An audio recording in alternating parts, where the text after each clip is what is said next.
มังเออสำทอดาวสวัสดีทุกคนครับไก่เราเต้างวนเน่ากะตีตามเส้นเล็กนะปลาเกหอมเดอร์ตีมิสเส้นกะตีอะไรอย่างเขาบอกกับผมส้มตามนะก็ปลาเฉยๆแล้วตามเส้นเล็กครับแซ่บๆเลยครับมาครับเพื่อนๆยำดึกนะแต่ก็เอาไว้พดตอนเย็นๆนั่นแหละแล้วก็มีอันนี้ด้วยแคบหมูไม่ใช่สิหมูกระจกเรียกว่าหมูกระจกนะน้ำเกล้าจ๋าแล้วใส่แบบนี้ไปเลยเฉยๆแล้วก็นี่ก็ตายมาเจ้าจะได้ชื่อในคอมเมนต์นี่นะนุกเล่าวิเชียที่พอมาได้เมื่อประดานะหลายคนสมฮอดกะทิตั้งเก่าหนกๆเลยนะผ่านเดอร์ไลน์เดอร์แชร์ก็มาต่ออย่างเราแต่เย่นะคุณเชียงกำจอฝากกดไลค์กดแชร์ด้วยนะครับเพื่อนๆได้มาเต็มถาดเลยครับมาครับเนี่ยดูสิใช่มันก็เส้นเขาดีมากเลยครับมาคำโตโตหมอกตุเต้าเต้านกรัตอะ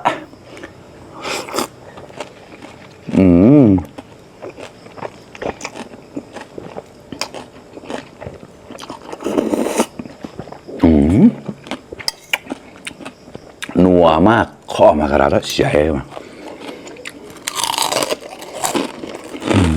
ดีเลยกินกับมะระครับมีหมูยอด้วยนะแล้วก็อะไรผักบุ้งบุญไว้เราได้ซ้ำกับหมูยอไปเป่าลูกเชนกันเลยนะ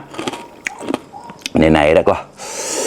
ขำโตโตหมอกตุโต้ตามนรัตอะ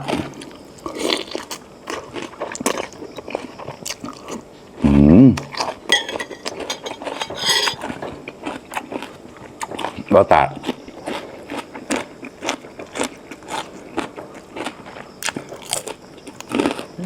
อร่อยมาก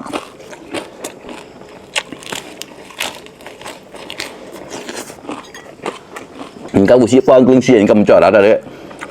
muốn nào có đi ship phone xiên rồi nó xịaส้มตำแช่กะทิก็คือตำเส้นเล็กนะมีตำกะทิก็ได้แล้วก็ข้อมาครับดูสิมาครับคำโตโตหมอกตุโต้ตามนรัตอะ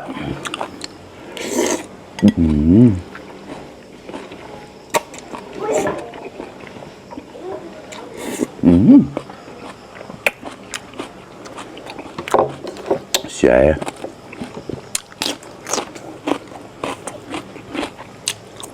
อร่อยเลย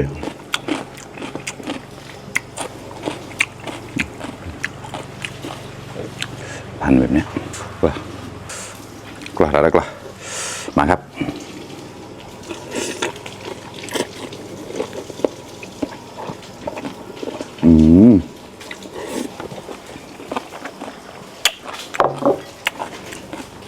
เผ็ดนัว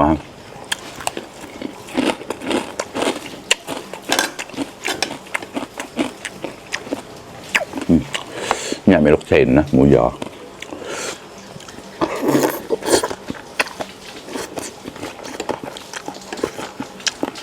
อร่อยมาก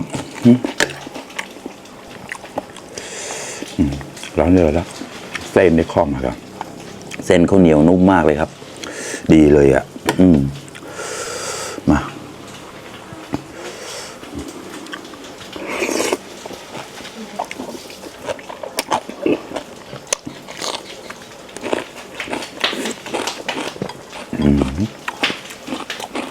เข้ากัน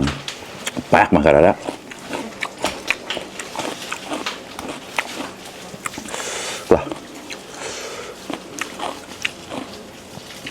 มาครับขำโตโตหมอกตุโต้ตามนรัตอะ